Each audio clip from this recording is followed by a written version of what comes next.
Hi, everyone. Welcome to the making of the 100th Billy Joel at Madison Square Garden. Today, we're very exciting Q&A with executive producer Steve Cohen, executive producer Barry Ehrmann, lead guitarist Tommy Byrnes, director and executive producer Paul Dugdale, and lighting designer Mark Foffano. The special, which aired on CBS in April, was watched by more than 10 million people across 2 broadcasts and celebrated Billy Joel's record-breaking 100th consecutive residency performance at Madison Square Garden. So I guess I just wanted to start there. Steve, this is the first broadcast concert special for Billy Joel. You were kind of talking about this before we started, but like, why was this the right platform, I guess, and place to capture this historic moment for Billy and you guys? Well, it's really great to tell this origin story because, you know, Billy's reluctant to perform on camera. He hates it. He's never been embraced it. He's always sort of done it like a job. And we got to this place where we were celebrating this 100th sold out show in the residency. And, you know, as successful as it was, there's 18,000 people over 100 shows. So that's, you know, 1.8 million people that saw this residency. And we wanted to get it to a broader audience because it was not just a great concert, but, you know, sort of relating the energy of that room to the country and to the world was something we really wanted to do. And we had a lot of conversations about how to do that. You know, in this world of streaming, you know, it's sort of the go-to place to go to a streamer. And I'm an old school guy. I remember appointment television and Sunday evening, you know, network specials, and Billy's the same. And we had this conversation about how could we get this to the most people. And Billy's first thing to say was, you know, if we do it on a network, it's free. People can tune in and they can watch it. I mean, the downside with all of these things is that when you're a network, you got to deal with commercials and you know, not being able to show the show in its entirety. But we weighed that with the idea of, you know, reaching the broadest audience. And, you know, it's a little bit, to use the word, egalitarian about him. He's a man of the people, and like to give this thing away was really the most important motivation. And the fact that some of the greatest television specials we all watched on, you know, CBS and ABC, you know, over the years. So that's sort of how the decision made. You know, could have been a bigger payday, maybe, but that was not what this was about. What this was about was sharing this incredible energy that happens every night at Madison Square Garden when we play to the country. Dennis Arfa, our booking agent, always said he wanted, you know, the in-laws of relatives who live in St. George, Utah, to know what happened, not just the people on both coasts. So that's sort of how we landed. So, like you mentioned, like, then how do you capture that? The show, I think, does a great job of capturing that energy. I was lucky enough to see one of these shows in the residency here over the last 100 shows, and I feel like it really does capture that feeling. So I guess, like, what was the biggest challenge in terms of bringing this, like, particularly in terms of like making sure you're getting that enthusiasm from the crowd and that intimacy of the performance and stuff and putting it on TV? And I guess, like, how do you kind of adapt the show to fit the format? Well, I want Paul to really dive into this, but I want to set this up because when Paul and I spoke about this, and Paul and I wanted to do this, I met Paul, you know, 15 years ago, and said that if we ever get a chance to do Billy, I want to work with him because we did a couple of projects over the years, and we have a very similar sensibility about it. But what we all knew about this event is that there were 3 characters in this show. There's Billy Joel, there's Madison Square Garden, and there's the audience. And what was really important for me to help Paul capture, and of course with Mark and Tommy and everybody else, was to be able to highlight and bring people in to see those 3 distinct characters in this play. And, you know, Paul's an incredibly musically motivated director, and that was my brief. I said, let's figure out a way where we can make them all equal parts and yet make them all stand alone on themselves. And, you know, Paul, I'd love for you to get into the sort of your thought process when I dumped this on you and how you interpreted it. Yeah, absolutely. Well, I mean, like you said, it's a really, you know, Billy is you know, it's all about that kind of democracy and reaching the people. And so our approach was really to try and gel those 2 things, the relationship between Billy and band, Billy, band, and audience, and of course the venue itself, MSG. So yeah, we kind of chased trying to find shots, find compositions that always included audience and Billy in the same shots, trying to just give it the maximum life it could. You know, we wanted to show not only what it looked like to be at the concert, but what it feels like. And that's really important in a show like this, when the audience is such a crucial part of the experience of seeing Billy Joel, you know, especially at Madison Square Garden. So yeah, right from the kickoff, that was really important. And camera positioning was vital in that. Steve also made some adjustments to the staging, where we had audience much closer to Billy upstage of him, so they became kind of part of the stage set. And of course, like the venue itself kind of lends itself to being really inclusive, to showing the artist and the crowd at the same time. And that was just the number one thing that we were chasing, really, to show those relationships, because ultimately it's all about a kind of human experience, and that's really what we were trying to get, you know, really bottle that lightning, basically. Barry, I see you shaking your head. You agree with that? Yeah. Absolutely. I go back with Steve a long time, and we've been talking about this for about 5 years, about doing Billy's show of the residency, where we thought it was going to be the final show.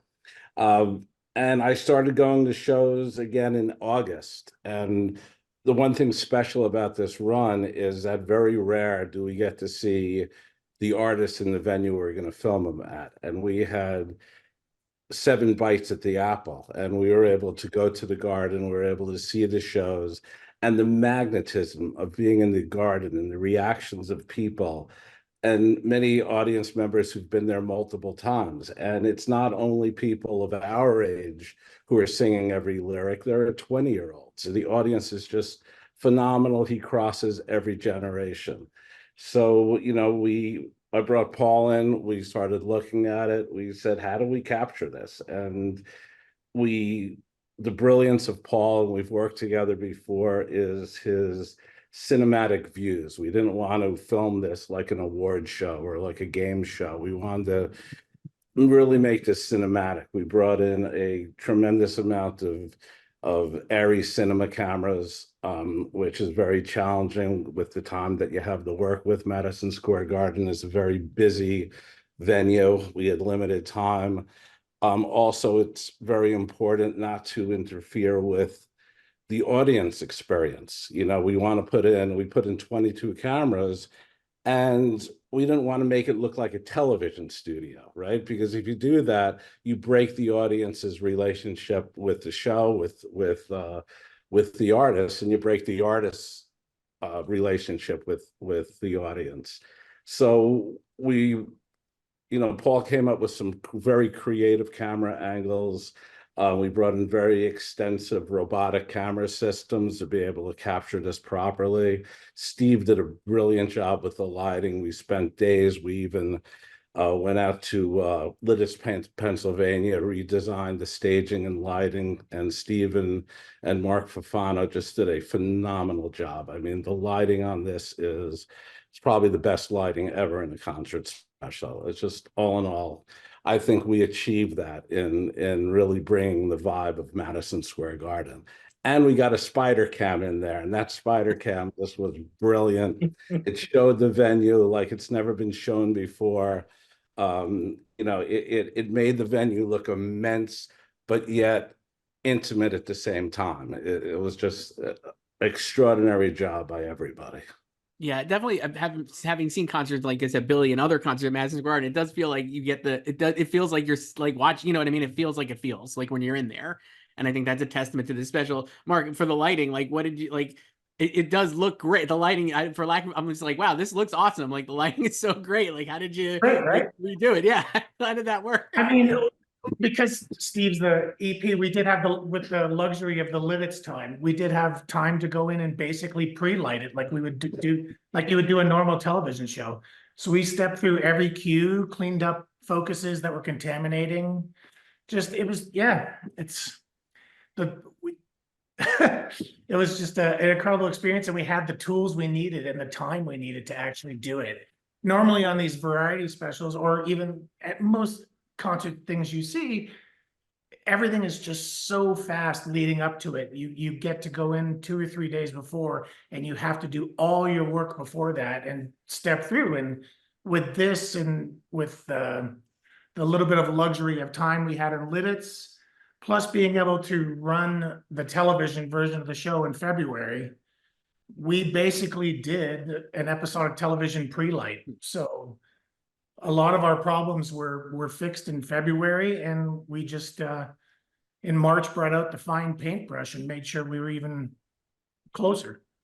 No, I just wanted to, one of the, he mentioned the fact about, that I was, EP. So I basically got to control 2 budgets, because being in this position where Billy trusted me to, take this thing and put it on film, because I had the touring budget to draw from and our production budget to draw from, I was able to fast track a lot of things and get things done that you normally can't do. It was a luxury, but in my mind was a necessity, because the challenge of trying to retain the live feel of this show and make sure that Billy was comfortable on stage and that the audience didn't feel intrusive and that the lighting was effective, because a lot of times when you light for television, you lose the impact because you have to level things out because the camera's not as sensitive as the eye. We know this. So what we were able to do with Mark, and Mark's got an incredible amount of experience doing television. I mean, he's done episodic television, he's done special,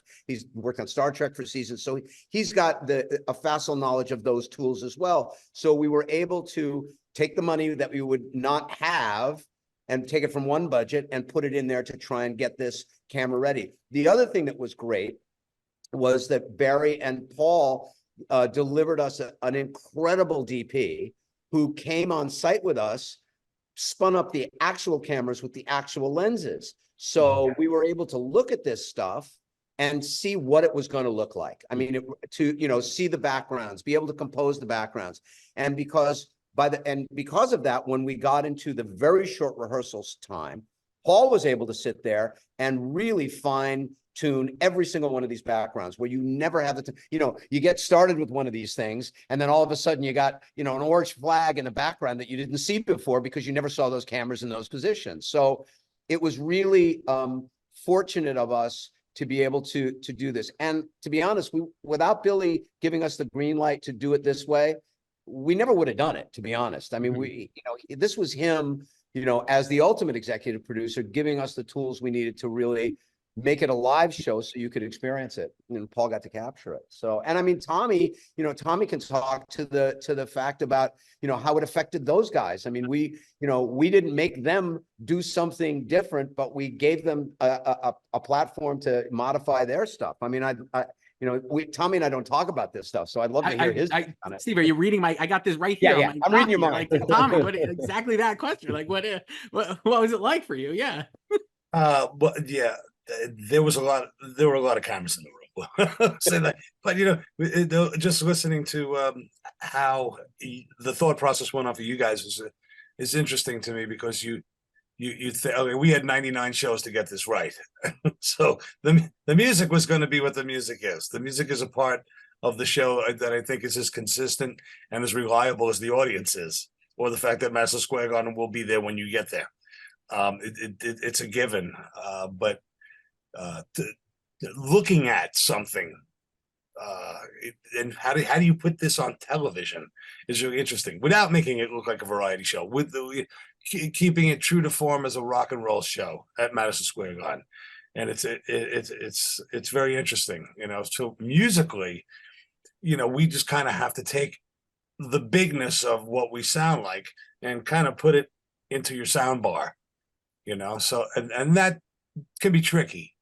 But I think it worked out really well, but it is that, but the overall visual of what this became is massive. And well, it's like, you might have 22 cameras, but we probably got about 115 microphones open on that stage to make it sound like it sounds, So I mean, a lot of fun. I mean, the audience, it harkens back to a conversation I actually had with Billy last night, and because he came into the dressing room as he would before before every show, and we're just chatting and we're trying to make each other laugh and just relax everything before we go on. And it was a moment of, well, you know, we as a band, we might not be much without you, but you as an artist, you're nothing without them, the audience. So they are the reason we do this, and the all important thing that brings us all together is what happens when they show up. Because we can play Beatles songs all afternoon and have a great time at sound check, but when they show up, what are we going to do? You know, and that's, I think, what Steve was able to show everybody. You know, this is what happens when the lights go down and then come back up. It's incredible because, I mean, like you're saying too, I was thinking this, like, you play these songs hundreds of times, right? Like, and they still like, but some people, maybe that's the first time they're seeing them live, or they've never seen it in that way. And you're like bringing it 110%. Like, it's just like nobody is mailing it in at all. You could just tell all of you guys are like operating at the highest level every performance, it seems, which is really impressive, I would say. You have to keep that in mind. They are definitely, you keep that in the back of your mind. It's like it may be your 1,000th show, but it's their first. Somebody out there is having their first show. Yeah. Somebody out there just started taking piano lessons. You know, somebody out there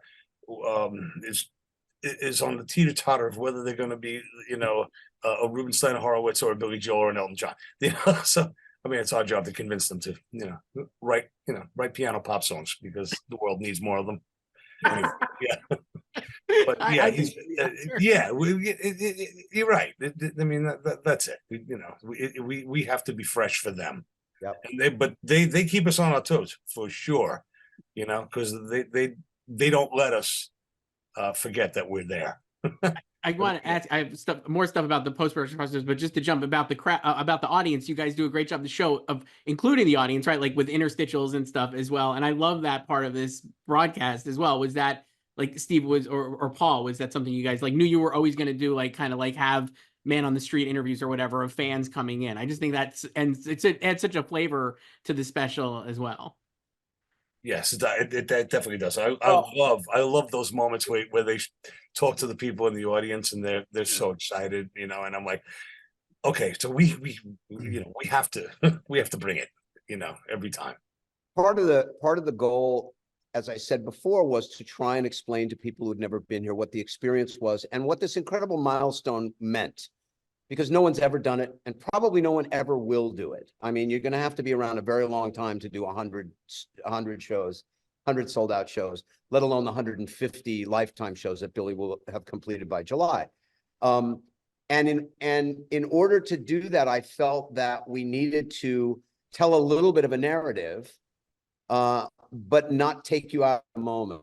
And we had a really great second unit producer who I worked with and did a couple of mini docs with him, who, you know, we gave him sort of some specific marching orders to try and bridge these moments between dipping back into the live show, you know. And Paul was really generous with that, because, you know, he focused on capturing this live thing and basically left it up to us to sort of dial in this narrative. And then, you know, as all great directors are, we get it to a certain point, we get it to water's edge, and we put it in front of him, and we get his notes. And, you know, one of the greatest parts about this process, which even Paul and I haven't spoken about, is, you know, there weren't a lot of notes, but every single note he gave us on one of these bridges made these moments bridge these segments together. You know, it's always the case of being a collaborative thing. I love collaborating, and, you know, you get into it and you see it through your eyes. You have fresh eyes and they point out something that you've never seen before. So I think that those moments are the benefit of we had a rough sketch of what we wanted to cover, but really once we started editing them together and we sort of know what the show flow was, they sort of, you know, took full shape.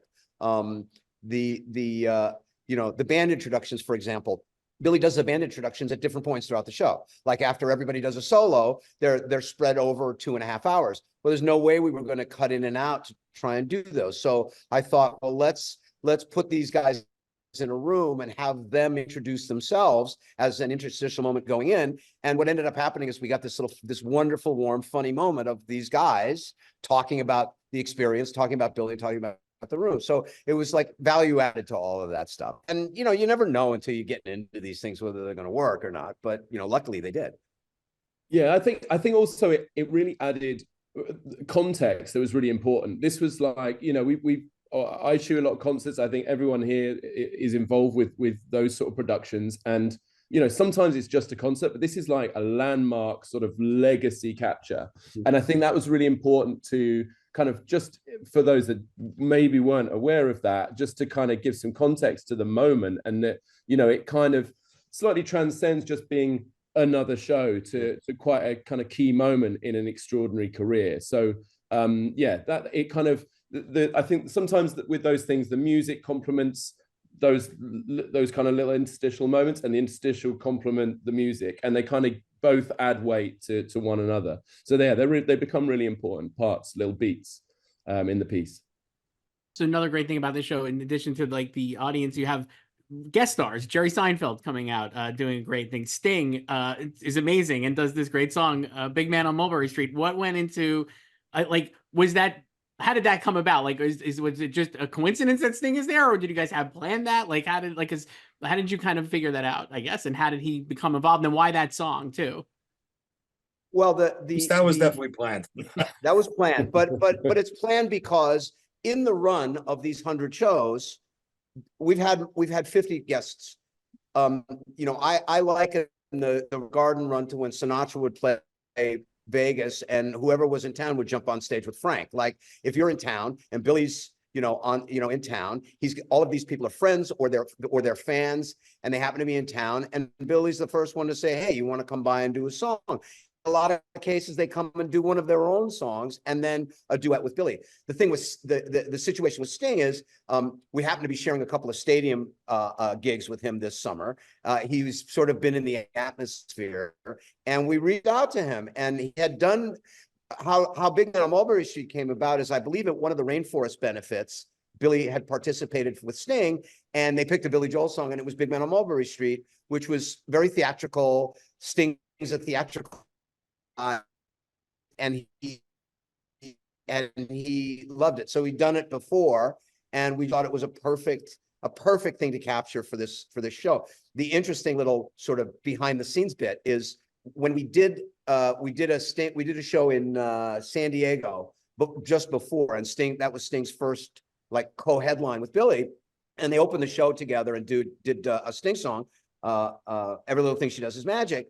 And then in Billy's show, Sting came out and did Big Man on Mulberry Street. Well, he changes into this silver suit with a hat. Well, the suit is the suit he wore in Quadrophenia, so it's like got vintage. And he walked on stage and blew everybody's mind, because it was like, it wasn't just Sting doing music, it was Sting being the actor Sting. So when he did that, we were like, oh, this was the right decision. And that's how that came about. But it wasn't an anomaly. Like, we've had multiple guests throughout this run. So it was, once again, showing the country and the world that the Madison Square Garden experience wasn't just Billy playing the same set list every single night, you know, month after month after month, that they were all bespoke. My favorite part about that was at the last show, it was raining when we did Big Man during our show. And not only did he come out with the silver suit and the top hat, but he had the umbrella over his shoulder. And I was like, you know, it's one thing when somebody just shows up and they're going to sing a song and they're going to be a rock star. He brings something so genuine to it. And I mean, Big Man on Mulberry Street, song wise, I mean, Billy couldn't have written a better song for Sting to sing. Yeah. So he's tried, but nothing was better than that one. really just fantastic. And when that light goes on, there's just big smiles all over the stage. It's like, okay, man. He said, well, we got another moment of Here Comes the Cavalry, you know, just to make this thing that we've been nurturing boil even bigger, you know. He's Sting's wonderful.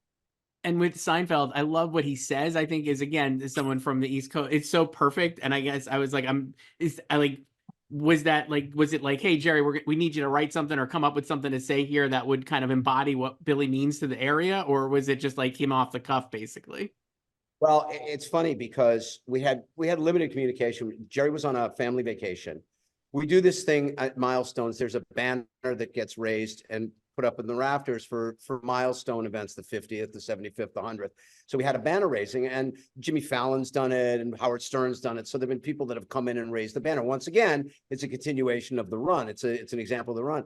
But Jerry wanted to do this, and we had very little communication. He was on a family vacation. So, I didn't talk to him. I cobbled together some notes to put in the prompter to give him, and I got a note back, or a call back like an hour before saying Jerry doesn't want anything in the prompter. He knows exactly what he wants to say. So we're now in a situation where we have to cue a banner raise, and we know how long that takes, and we have no idea what Jerry is going to say. So I had some communication with his manager and said, well, if he gives us one phrase, like, so tonight we'll raise the banner, then we can back time that. So, but no rehearsal. So, it's Jerry freaking Seinfeld. Like, he knows how to deliver. So sure enough, he walked in, said these beautiful words about Billy, and gave us the cue. We raised the banner, and it went off without a hitch. But they're at that level with these kind of pros, with the Billies and the Seinfelds and the Stings. You just got to show up, set the table for them, and they are going to deliver. Billy's one of those guys that hates to rehearse. So, to get him to rehearse is like pulling teeth. So they're all kind of the same ilk. Sting was the same way. It's like, oh, do we got to run it again? Why? So that was how the Seinfeld thing, unfolded. Couldn't have been better. One of Billy's favorite sayings is, what we sound like when we over rehearse. And I just keep looking at him going, actually, I have no idea. Yeah, and that's quite fun from our point of view as well. It's kind of like, our rehearsals, we get, as Steve said earlier, we get a kind of a look-see and check backgrounds and position cameras, but actually doing it and the the band in motion actually playing is very limited for us. So it's really a one-hit thing, and that makes it quite exciting for us in the moment, and it kind of makes for a sort of electric atmosphere when we're actually on the battlefield, so to speak. It's an exciting time. And it's funny, you made me think about something, Paul, because one of the we sort of do a broad brush idea of how we want to capture it, but one of the things that I so appreciated about how you did this is that you were always conscious of showing relationships, of showing communication between the musicians and between the band, and how the band, the musicians, and the audience, and how you accomplished that practically is that you directed your cameras to be able to take us from something to another. A lot of these specials are cut up. You cut up to catch a solo, you cut up to catch a moment. If you watch this, and I've watched it a few times, you're allowing the cameras to take us to discover something. And I think that for music, that is the most effective way to convey the emotion, because the camera is someone's head, and like when you're looking at things, you see things and react to them, as opposed to being forced to see something. And like you said, it's live. Like you give this broad brush direction and hope that everyone understands how you want to do it. But I think that's the key to why this thing feels like you're there, because you're letting the eye take you somewhere. And that was that camera goes to where you, as a pedestrian in a concert format, where would you look next? And you captured that camera moment, whereas that's where I would look. That's where I would look. I would be looking over here now, depending on what I'm listening to. And I get that as a band member watching the show on television, going, yeah, that's kind of like where I look and what's going great, on man. in my head. I mean, it's fantastic job. That's a great compliment. I mean, like Steve says, I think it's. I mean, that's really lovely of you to say, Tommy. Like the emotion of it, it's certainly ramped up by that. But also, I think in this instance, it's about authenticity. That not overcutting and letting it play and seeing it for what it really is it was a really key thing for the kind of the honesty and authenticity of Billy as an artist, the band, but the whole experience. You know, there's no faking it here. It's like it's a real experience, and it's what live music's all about. You know, it's just so exciting being in that room. And that was kind of the main aim, I guess. Yeah, it reminds me of like the authenticity, like Innocent Man, when he's like, am I going to hit these notes, right? Like, I love that in there. It's just so, it really feels like, again, like, oh man, I don't know if he's going to hit these notes, right? I mean, I know he will, but like, there you go. Like, I just think all of that, like, it's like, it just makes it feel so alive, really. The whole special is like that. So it's really, really fun. I want to ask it just in terms of like the post-production, like I think Steve, you said before, it's a 2.5 hour show, whatever, however long, many songs. So you have to curate down to this 14, I think, right, is what we end up with in the special. So kind of what went into tweaking the set list and adjusting where things maybe are in the show versus how they are on the special? Well, I'm very lucky. You know, I've been doing this gig with him for a very long time, and I write the set list before every show. Billy sort of handed that responsibility to me a couple of decades ago, and it's a collaborative effort. I'll come up with sort of a palette of what it is, knowing that there's certain songs you have to play, there's certain songs that we'd like to play that we like, there's certain songs, and then I try and put them in some kind of order where the pacing goes, and then we have a battle.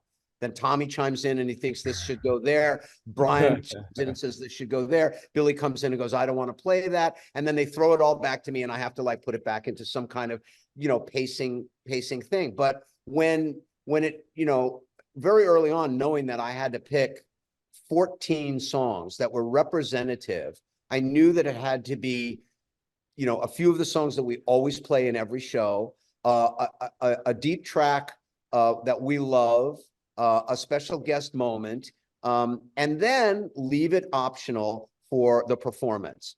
I'll give you an example. We had a set list. We Didn't Start the Fire was in this show from the beginning. It was like, that was an important single. It was going to, you know, it's a big moment in the show. It was a no-brainer. It was like We Didn't Start the Fire is going to be there, and so is Piano Man. Like, you knew that was going to happen. And then we watched this show, and Billy does Still Rock and Roll to me and delivers a performance that is probably one of the greatest athletic performances at 74 years old. And I was literally in the show talking to Barry saying, we've got to put this in the show. And it's better than We Didn't Start the Fire. And, you know, I mentioned it, Tommy, I don't think you know that. I mentioned it to Billy. I said, I'm pulling fire and putting Still Rock. He said, how can you pull We Didn't Start the Fire? That's an important song.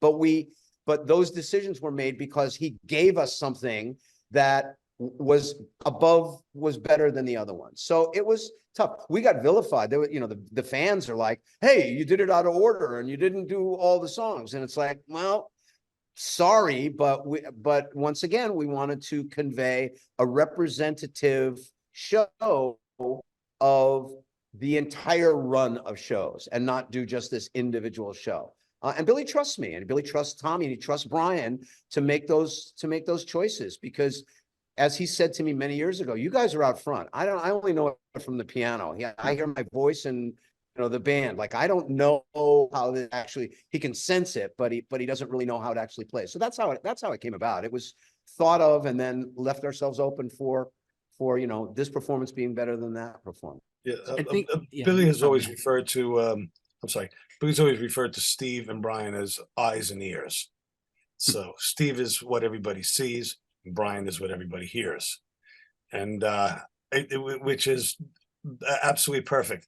But that tends to put a lot of pressure on you, because it's like, really, I'm what everyone sees. You're what everyone sees, and I'm what everyone hears. Absolutely. Even if I make a mistake, it's still you made them hear it. Right, So exactly. It's a lot of pressure, but it's a wonderful point of view of how he looks at his show. So if We Didn't Start the Fire isn't in there, I can get that, because Still Rock and Roll to me is a much more visual moment. We Didn't Start the Fire is a narrative, you know, it's like it's a history lesson. So I mean, there's no time to do anything other than recite. So that's what you do. Still Rock and Roll is a performance song, you know, and you know, one of the most beloved #1 hits that he's ever had. And so yeah, I totally get that. Not that I even like would notice because it went smoothly, you know. Right. That's what I was Right. gonna say. Like, I mean, Steve, you're saying like I honestly think if you didn't know, if you weren't looking at, nobody would know that anything was changed. It feels like this was exactly what it was. The way the special is put together, the way it's edited, the way it's shot, it's so seamless. You would never know anything was moved or dropped or anything. It is like, Well, that's a great compliment. I mean, then mission accomplished. I mean, Yeah. But the That's, fans, especially the people that were at the show, that's not what he did. That's not what happened. Well, okay, we get it, right? It's a little different. well, yeah, one Can of I- the songs can I I- want to can I- again, Steve, yeah. No, can I do something? I want to brag about my compatriot Mark Foffano here for a second, because I want to, one of the things that's really important that I want to kind of draw a line under is Madison Square Garden is a unique venue. It's an architecturally interesting venue, and throughout this run, there are certain lighting fixtures that were installed into Madison Square Garden as part of their, you know, mid-game, you know, breaks and all that stuff. And from the early on, Mark decided to integrate, because we were a resident there and we didn't have to pay for it, integrate a lot of this lighting that existed in, and started to carve out what this venue really looked like. And for me, as you know, co-designer with him, and we worked very closely on this, and went to the next level. And one of the things that I'm super proud of is that the looks and color and timing and cue structure of the actual stage was translated to the entire room. And that's a rarity. You know, most of the time when you do one of these concerts, you are lighting the audience and you are lighting the stage, and hopefully maybe the colors match. This was not that at all. This was texturally integrated and color and cue integrated into our we built. And you know, Mark, you can kind of talk to like how that happened, but I really want to make sure that the members know that this was that it just didn't happen. Like it was something that was Again, because you were the EP and we had the luxury of not a couple days, of a week in Lidditz, we actually had Justin Chatham, our audience lighting operator and director, come there, and we actually programmed the color palette for all the audience stuff into the show. So he wasn't chasing it. He wasn't, not that he's normally a beat behind, but he wasn't trying to read notes and keep up with the color palette and the ups and downs of the show and the emotional changes. He was in it, and everything was programmed into one cue list, and he was writing intensities and yeah, and it just became this one massive cohesive show that it's exactly like it is at the Garden every night. It translated, so it's like we took over the entire room, which we do every show. It was a big freaking canvas, basically. It was a gigantic canvas, and that roof is, Paul, you must agree. I mean, that roof is. Yeah, I was going to say it's important in two ways for the film, because one, you know, as we've been saying, the garden itself was a really important character in the film. So trying to capture the architecture and it's looking so iconic was really super important. But also by doing that with the lighting and kind of turning the whole room into the stage in some way, or the whole room into the show, again, it's another tool that helped us kind of bond the audience with the band. And I think that kind of adds warmth. It adds a kind of a tightness, of kind of a friendship, a union between the two that is really important when you're showing music, because that's kind of what it's all about. So yeah, that part of the lighting was really important to me. And as Barry said, the fourth wall was gone. The stage and the audience, everyone looked the same. Like everyone was in the same colors. Everyone was in the same. Yeah, it was pretty awesome. It's incredible stuff. I guess we're gonna wrap up here in a minute, but I like having done the broadcast special, I guess, or just in general, what have you seen? Like, has it had an impact on like Billy's catalog, I guess, at this point, or like what is now the tail of this special been for you guys, or what have you noticed? There was an article that came out a week after the broadcast that it had pushed his catalog sales by 22% or something like this, that it took his awareness and lifted it up. Of course, you know, the anomaly of having the Piano Man cut off in the first broadcast and getting rebroadcast gave us a viral moment in social media. It drove awareness to this. But the interesting thing, all of that stuff is great. And, you know, Billy's, you know, greatest selling artist and all that other. But what I felt has happened, and I think Tommy can attest to this, is I think it made Billy love the gig even more. I think there was something about him who going into television where he just hates it. He hates the whole process. I've felt a change in the shows subsequently that it's sort of like made him stand a little taller. Like, look, you know, now I was able to share this with everybody else, and it put a little bit more wind in his sails because you know it affected him to see the response after got all this response and got these viewers. He was excited. He called up and he's like, I didn't expect this to happen. So it was a net positive for him financially and all of that other stuff. But I think emotionally, I think he got a boost out of all of it. And, you know, last night, you know, we're winding up this run. So every night the audience gets a little bit more excited because they know it's the end of this run.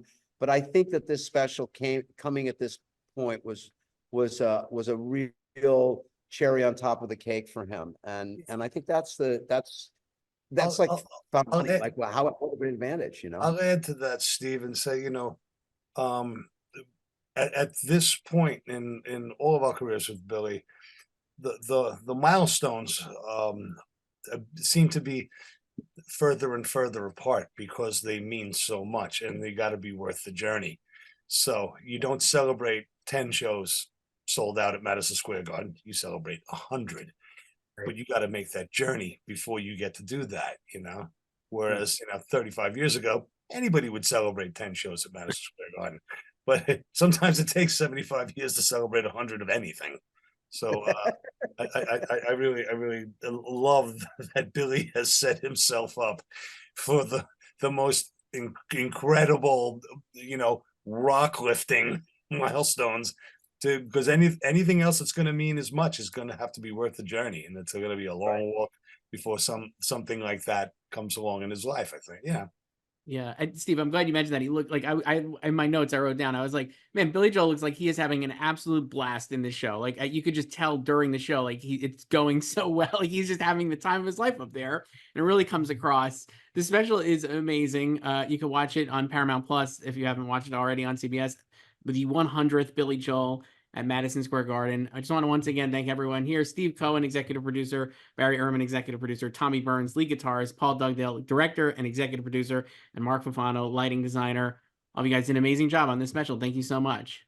Thank you. Thank you. Thank you very much. It was fun. Thank you.